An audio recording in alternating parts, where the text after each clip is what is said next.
Hi there, in this video we're going to look at discrete demand models. So it is part of single period inventory models.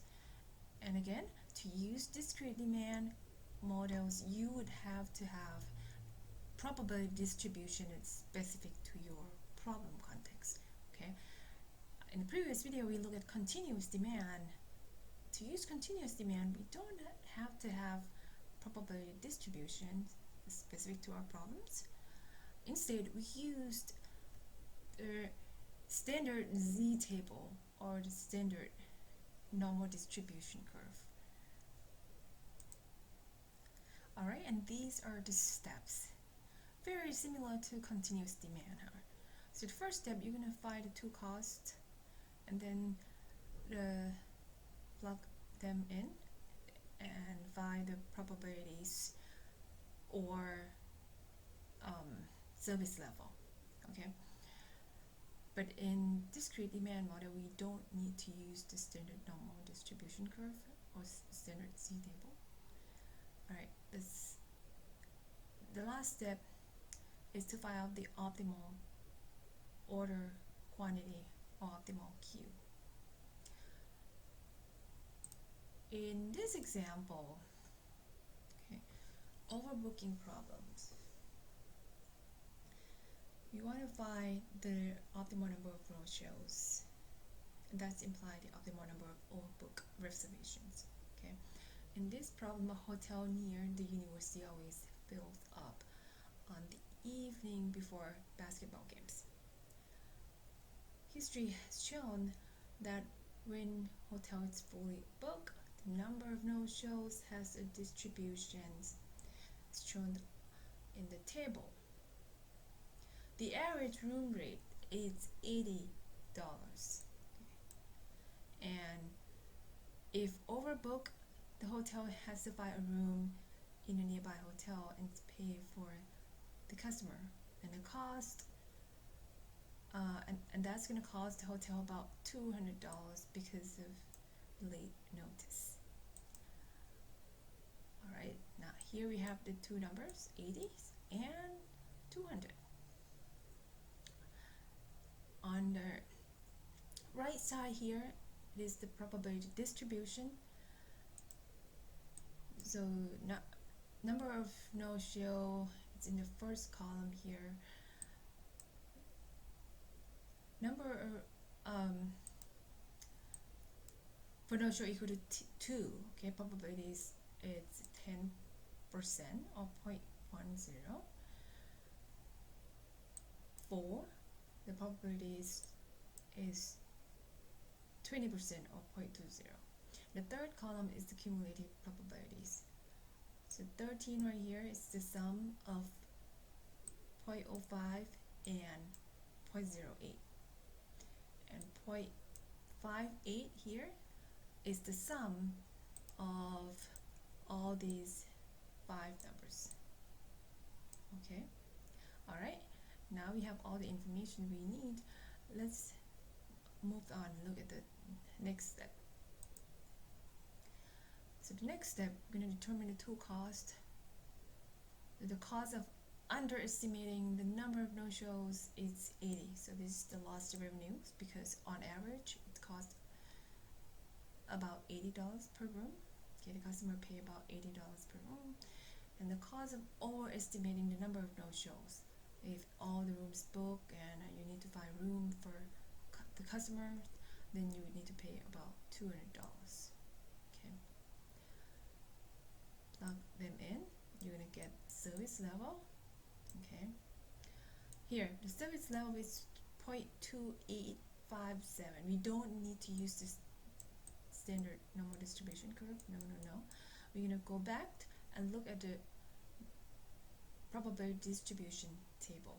So go back and 0.2857, right? It's our service level. It's fall somewhere right here, right? Between 2 and 3 no shows. Always go with the higher one. So at this point we can answer the questions: how many rooms should be should a hotel overbook? So the answer is 3. So 3 is the optimal overbook reservation. Alright, so this is the first approach. There are 2 approaches. The second approach is to do the marginal analysis. Okay. This part, it's from the table. This one, okay. Number of no-shows and probabilities. So 0, it's 5%, 1, 8%, okay, from the table in the previous slides. And here, you're going to determine the cost. 0 and 0, 0 no-show, 0 overbook reservation, it costs you $0, right? 1 no-show, 1 overbook reservation, it's cost you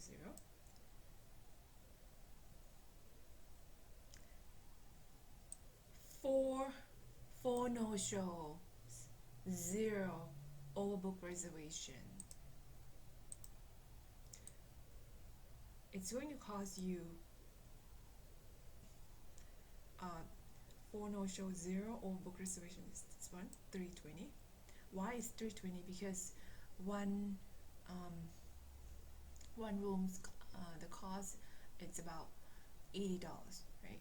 If 4 rooms are empty, then it's gonna cost you 80 times 4, right? So that's why you see 320 right here. Let's look at the green numbers. See, one no-show, okay, 1 no-show, 2 overbook reservations. So if there's 1 no-show and 2 overbook reservation, it's gonna cost you $200.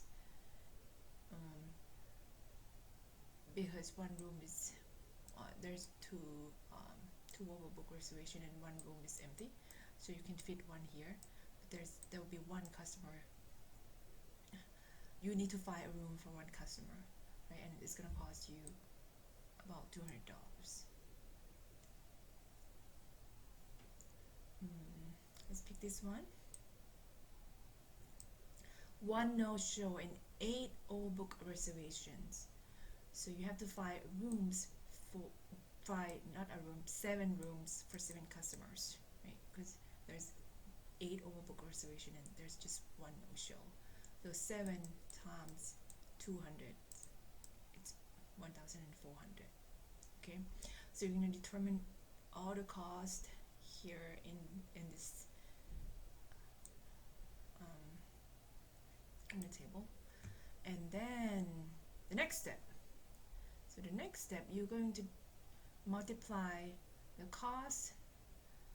So let me erase all this. Okay.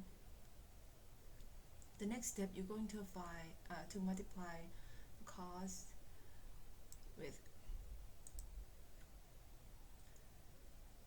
the probabilities. So let's take this one. Okay. 0 overbook reservation. So 0 overbook reservation, the total cost is 0 times 0.05, 80 times 0.08, so right here, okay, 160 times 0.1 right here.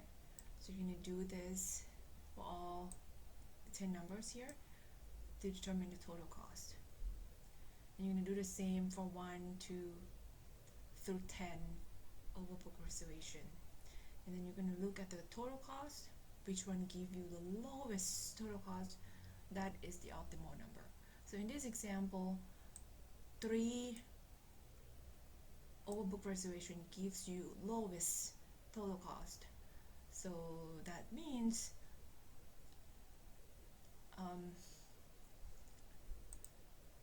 3 is the optimal overbooking number.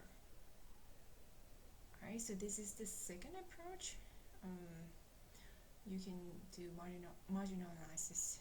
We can go with this approach. In practice, do whatever you feel most comfortable with. Alright, and these are the steps. And that wraps up single period inventory models. thank you guys for watching. The next video we're going to look at multiple period